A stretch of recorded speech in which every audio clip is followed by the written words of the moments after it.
Krishna, Har Har Mahadev. Welcome to my new blog. તો જો અહીંયા રાજુ રાહ જોઈને ઊભું રહ્યું છે. હવે આપણે એને દૂધ અને રોટલી ખવડાવી દઈએ. ચલો ચલો, ચલ. ક્યાં ગયો તારો વાટકો?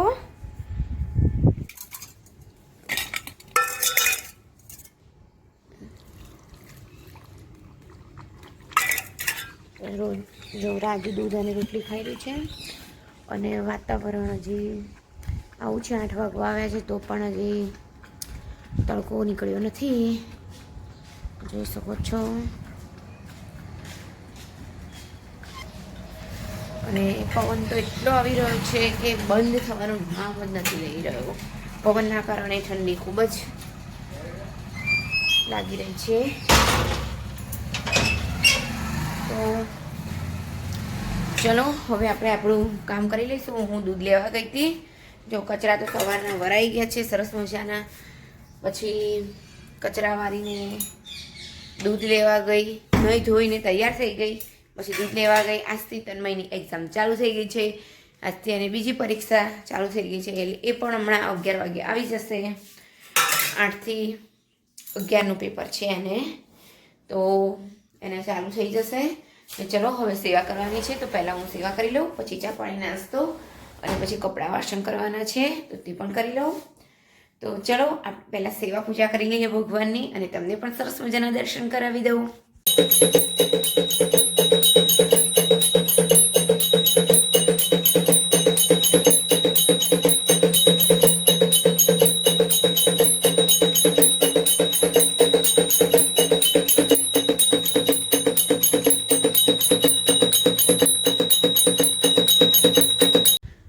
જો સરસ મજાની સેવા થઈ ગઈ છે, મસ્ત મજાની. અને હવે આપણે ચા પાણી નાસ્તો કરી લઈશું, અને પછી હું રૂટીન્સ કામ હોય તે કરીશું.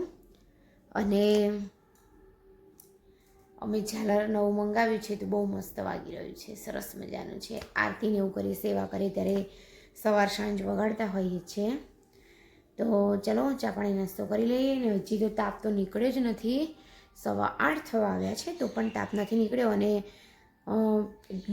ઠંડી તો ખૂબ જ લાગી રહી છે. કાલે પણ એટલી રાત્રે ઠંડી લાગતી હતી, પવન એટલો બધો પવન આવી રહ્યો હતો.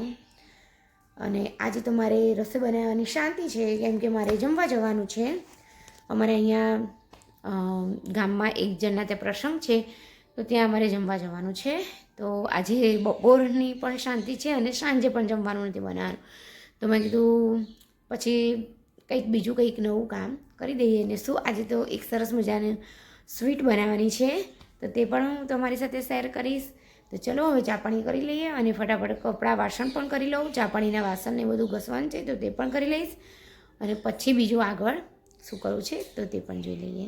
તો અહીંયા મારે ચા પાણી નાસ્તો થઈ ગયો છે, ને હવે આવી ગઈ છું હું બહાર, કેમ કે હવે કામ ચાલુ કરી દઈશું. 9:15 થઈ ગયા છે, તો કપડાં વાસણ પહેલાં ફટાફટ કરી લઈએ. તો પાણી પણ એટલું ઠંડુ લાગી રહ્યું છે કે મને જ નથી થતું કપડાં વાસણ કરવાનું, પણ કરવું પડે એવું જ છે. અને હવે જોઈ શકો છો કે થોડોક તડકો આવવાની તૈયારીમાં છે. હવે જોઈ શકો છો. તો હેલો, મારે બધું જ કામ પૂરું થઈ ગયું છે, અને અત્યારના 1:30 વાગવા આવ્યો છે. તો અમારે જમવા જવાનું હતું, જમી પણ લીધું છે. અને અત્યારે હું રસોડામાં શું કરી રહી છું તો અહીંયા જોઈ શકો છો. તો હું અહીંયા હલવો બનાવી રહી છું ગાજરનો, તમે જોઈ શકો છો. તો છે ને, ગાજર મેં સરસ મજાના ધોઈને અને આવી રીતે આની અંદર છીણી લીધા હતા. અને એનો જે વચ્ચેનો ભાગ હોય તે નથી છીણ્યો, ઉપરનો જે રેડ ભાગ હોય તે જ છીણ્યો છે.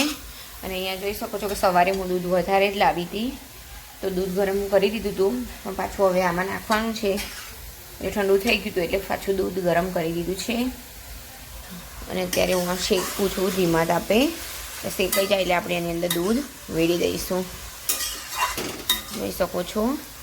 ને કોઈ મેઝરમેન્ટ નથી લીધું શું કેટલું છે, પણ દૂધ તો 1 લીટરને 400 છે. તો ચલો હવે આ શેકાઈ જાય એટલે એની અંદર હું દૂધ નાખી દઈશ. હું આવી રીતે જ બનાવું છું. અમારે ત્યાં દૂધ બહુ મસ્ત મળે છે, એકદમ ફ્રેશ તાજું, એટલે અમે માવો લાવતા જ નથી, અમે આવી રીતે જ બનાવીએ જ છીએ.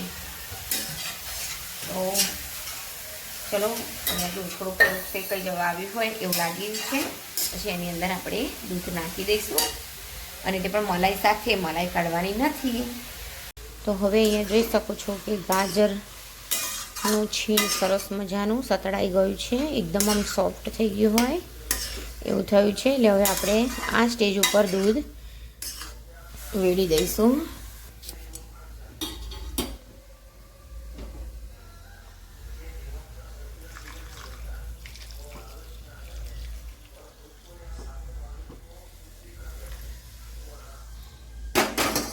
હજી બીજું લેવાનું છે, પણ મેં થોડુંક હલાવી દઉં, પછી બીજું પણ રેડી દઈશું આપણે.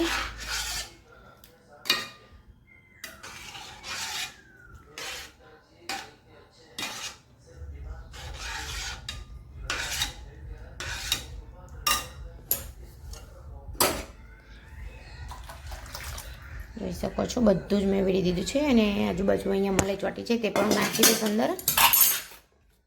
તો હવે આપણે એને થવા દઈશું.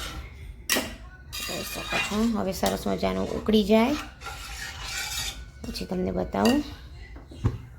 આને સતત હલાવતા રહેવું પડશે, નહીં તો ચોંટી જશે નીચે, અને હલાવતા રહેવું પડશે.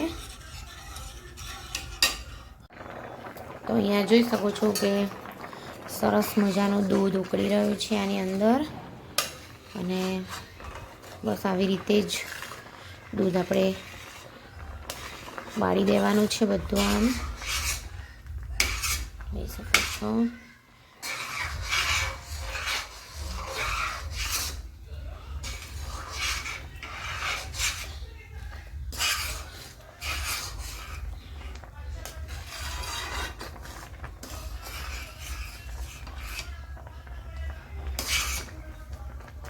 ચલો હવે બધું દૂધ બળી જાય ત્યાં સુધી હું હલાવી રાખીશ.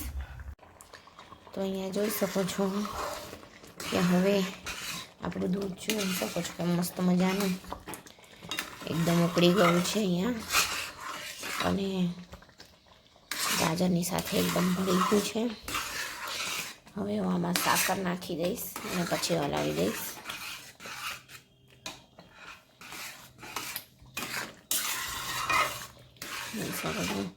સરસ મજાનો માવો બનીને રેડી થઈ ગયો છે આની અંદર. હવે જે ખાલી પાણીનો ભાગ છે તે બાળવાનો છે. આની અંદર મેં હવે સાકર નાખી દીધી છે, હવે હલાવી દઈશું સરસ મજાનું. અને તાપ એકદમ ધીમો રાખ્યો છે જેથી કરીને ચોંટી ના જાય. તો અહીંયા જોઈ શકો છો કે હલવો સરસ મજાનો તૈયાર થઈ ગયો છે, અને ઘી પણ છૂટું પડી ગયું છે અંદરથી, જોઈ શકો છો. હવે આપણે એની અંદર અમે ઇલાયચી પાવડર કરી રાખ્યો છે તે નાખી દઈશું, અને બદામના ટુકડા કરીને પણ નાખી દઈશું. તો આપણો એકદમ યમ્મી સરસ મજાનો ગાજરનો હલવો તૈયાર થઈ ગયો છે. હવે આપણે એની અંદર કાજુના ટુકડા બદામના ટુકડા નાખી દઈશું. તો અહીંયા બદામના ટુકડા પણ કરી દીધા છે, જોઈ શકો છો, તે પણ નાખી દઈશું. અને હવે એને હલાવી દઈશું અને ગેસ બંધ કરી દઈશું.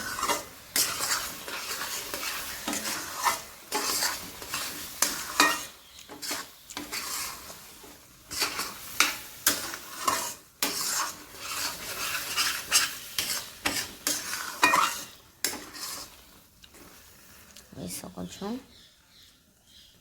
તો ફાઇનલી આપણો હલવો બની ગયો છે, અને જો અત્યારે આપણે બનાવી ગયા છે. કપડાં લેવા જવાનું છે ઉપર, કપડાં લેવા જઈશું. અને મારે તમે જોઈ શકો છો આજે વાતાવરણ જ એટલું બોગસ છે કે જોઈએ એટલો તડકો પણ નથી પડ્યો, બસ ચલો હવે કપડાં લઈ આવીશું ઉપર. અને હજી તો અમારે અહીંયા કોઈને ઉત્તરાયણ પતિ પણ નથી, હજી પણ ઘણા બધા પતંગો ચગાવતા હોય છે છોકરાઓ.